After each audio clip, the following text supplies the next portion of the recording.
I'm John Harwood with the New York Times and CNBC. We're joined here at the Democratic Convention at the Pepsi Center in Denver by Chris Van Hollen, the chair of the Democratic Congressional Campaign Committee. And Congressman, let me ask you, there's a lot of attention to Joe Biden, the selection as running mate over the last couple of days. It's not clear how much running mates affect even a presidential ticket itself. Does it have any effect on the competitive races you have for Congress? It does. I think that his working class background and the fact that he's been a great ally of the policemen, the firefighters, working men and women is going to be a great asset in places like Ohio, Pennsylvania, of course, where he grew up in Scranton, Michigan, a lot of other places where I think his story will really connect and will help boost our congressional candidates. Now, Barack Obama has found himself in a much tighter race with John McCain over the last few weeks.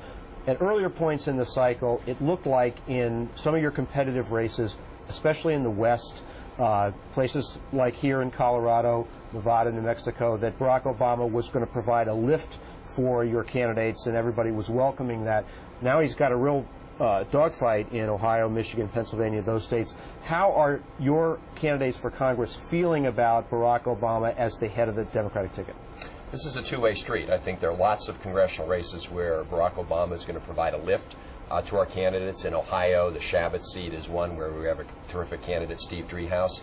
In other areas, I think some of our candidates are going to help get out the vote for Barack Obama. In Ohio, you've got John Bocheri as a good example.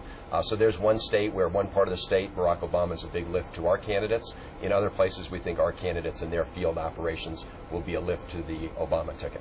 Now, you have some candidates in competitive races in the South, other places that are culturally conservative. How much resistance do you think, or how much complication it poses for your candidates that you have a Democratic ticket headed by the first African-American nominee? Well, I think if you look at our special elections, they give you a good clue to that, because in those elections, the Republicans tried to run against our candidate by using Barack Obama and Nancy Pelosi, and it totally backfired because people really are looking to answers for the economic squeeze they're feeling, and they're not going to get distracted by some of these tactics that we've seen in the past. And I think those are the best examples. In Mississippi, in Louisiana, we picked up seats in the special election that George Bush had carried by 61% of the vote in Mississippi, 59% of the vote in Louisiana.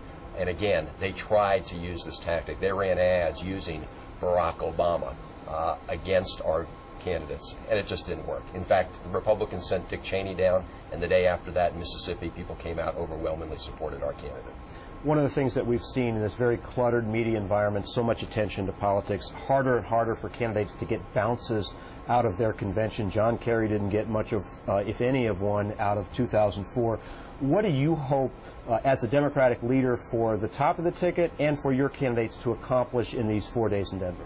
Our challenge is to draw the clear contrast between what the Obama-Biden ticket stands for and what a McCain presidency would That be. means go on the attack against John McCain. No, it means laying out the clear contrast on the policy issues. If you look at the economy and you look at foreign policy, what John McCain represents is more of the same. In fact, on the economy, this is George Bush on steroids. If you like the Bush administration's economic policy, you're going to love John McCain. Whereas Obama has got a plan in terms of middle-class tax relief.